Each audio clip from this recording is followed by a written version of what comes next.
Findik dilamar PSSI, Ronald Koeman sebut gelandang cerdas ini bisa jadi bintang baru Timnas Indonesia. Pundit Belanda bilang kegilaan supporter Timnas Indonesia tak ditemukan di negara lain. Demi kejar Uzbekistan, Jepang, dan Korea, PSSI gerak cepat lakukan ini. Yuk Sobat Kamus Bola, kita simak selengkapnya sebagai berikut.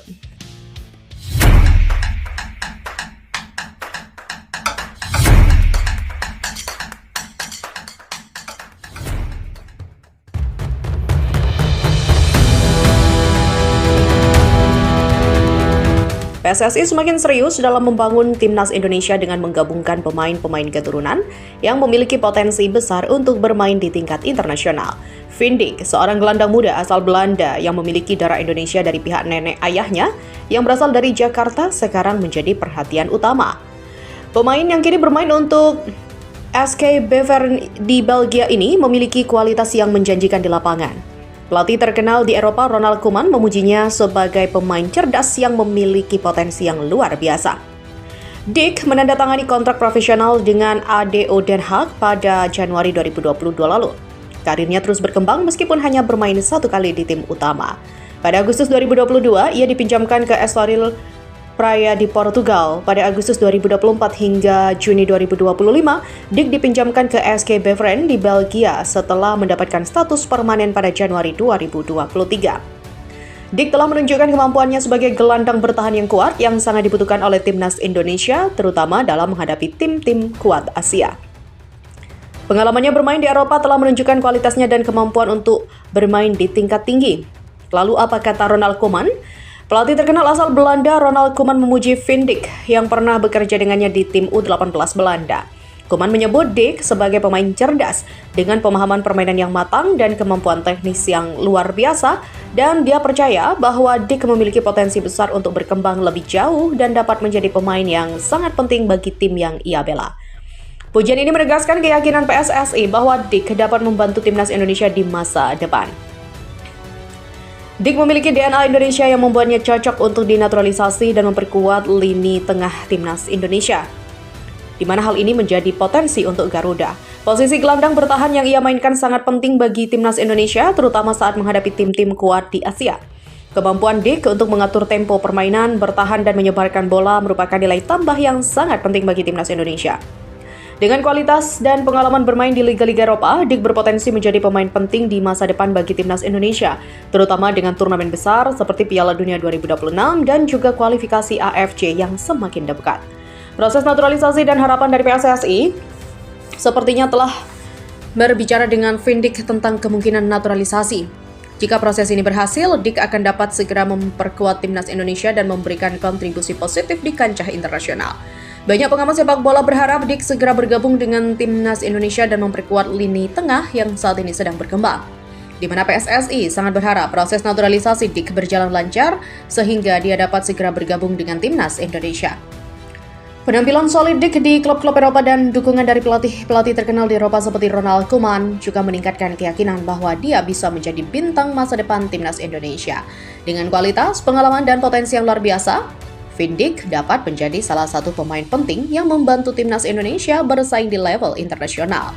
PSSI juga akan terus berusaha mewujudkan impian ini, dan para penggemar sepak bola Indonesia tentu berharap melihat Dick mengenakan jersey merah putih di kompetisi internasional berikutnya. Sementara itu, Sandy Walsh sempat menceritakan momen yang membuat bulu kuduknya merinding. Momen itu tentu saja saat melakoni laga kandang Timnas Indonesia. Sandy Walsh merasakan bagaimana atmosfer supporter Timnas Indonesia sulit untuk dilupakan para pemain tim merah putih. Apa yang disampaikan oleh Sandy Walsh juga diamini oleh jurnalis Belanda Sam van Raalte, di mana Van Raalte yang sedang menulis buku tentang sepak bola Indonesia bahkan menyebut atmosfer supporter seperti itu tak ditemui di negara lain. Misalnya penonton jauh lebih beragam di Indonesia, Anda juga bisa melihat lebih banyak wanita di tribun dan Anda juga mendengar mereka bernyanyi, kata Van Raalte. Suasananya begitu istimewa karena itu benar-benar berbeda dari tempat lain di dunia. Perasaan sama juga dialami oleh fisioterapis Timnas Indonesia Chesley Tenover. Menurut Tenover, gairah dan juga militansi masyarakat Indonesia terhadap sepak bola begitu besar dan luar biasa. Pria yang juga memiliki akar keluarga Indonesia ini mengaku sangat terhormat bisa jadi bagian tim kepelatihan Patrick Kluivert. Saya sebagai orang Belanda dengan akar Indonesia merupakan suatu kehormatan besar untuk terlibat dalam proyek yang luar biasa ini. Ten Oever bercerita bagaimana gairah orang Indonesia seperti berasal dari dunia lain, fenomena yang menurutnya jarang ia temui. Ketika saya pergi ke mall selama periode pertandingan internasional terakhir, saya harus berkedip. Orang-orang datang dari segala arah untuk berfoto dan meminta tanda tangan para pemain, bahkan mereka memanggil nama saya. Anda mungkin berpikir bahwa sepak bola di Indonesia menyenangkan untuk ditonton dan suasananya mirip dengan di Eropa. Namun faktanya, para supporter mengetahui nama seseorang dari staf medis dan ingin berfoto dengannya. Hal itu mungkin tidak terjadi di negara lain. Atmosfer di Stadion Utama Gelora Bung Karno saat timnas Indonesia melawan Bahrain beberapa waktu lalu juga sangat sulit dan tak terlupakan. Saat Anda memasuki stadion bersama tim dan 70.000 orang bernyanyi, melompat, berdoa, dan berteriak dalam satu tarikan nafas, itu membuat Anda merinding.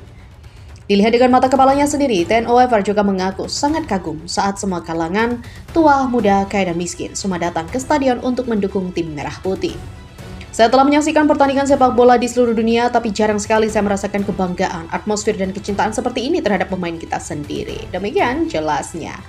Di sisi lain, Ketua Umum PSSI, Erick Thohir akan mempercepat perburuan sosok yang tepat untuk posisi Direktur Teknik atau Dirtek. Ya, langkah ini dilakukan guna menyelaraskan formula timnas dari junior hingga senior seperti yang sudah dilakukan oleh Uzbekistan, Jepang, dan Korea Selatan. Posisi Dirtek PSSI telah lowong sejak lama, tepatnya sejak Dirtek sebelumnya Indra Syafri ditunjuk sebagai pelatih timnas Indonesia U20 pada pertengahan 2023. Dan sejauh ini, PSSI juga mencoba mengakalinya dengan merekrut Jordi Cruijff sebagai technical advisor atau penasihat teknis. Kehadiran putra legenda sepak bola Belanda Johan Cruijff itu juga diharapkan dapat membantu PSSI dalam mencari sosok yang tepat untuk menjadi Dirtek. Erick Thohir berpendapat Dirtek dibutuhkan PSSI untuk membuat harmonisasi antara seluruh timnas secara berkelanjutan. Apalagi saat ini momennya sedang bagus karena timnas Indonesia U17 berhasil melaju ke Piala Dunia U17 2025.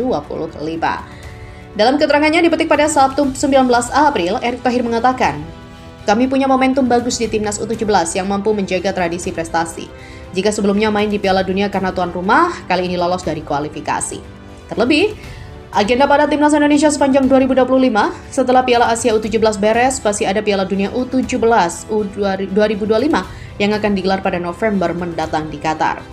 Namun sebelum itu, ada juga timnas Indonesia U23 yang akan menjalani Piala AFF U23 2025 pada Agustus. Kualifikasi Piala Asia 2026 pada September dan SEA Games 2025 di Thailand pada Desember.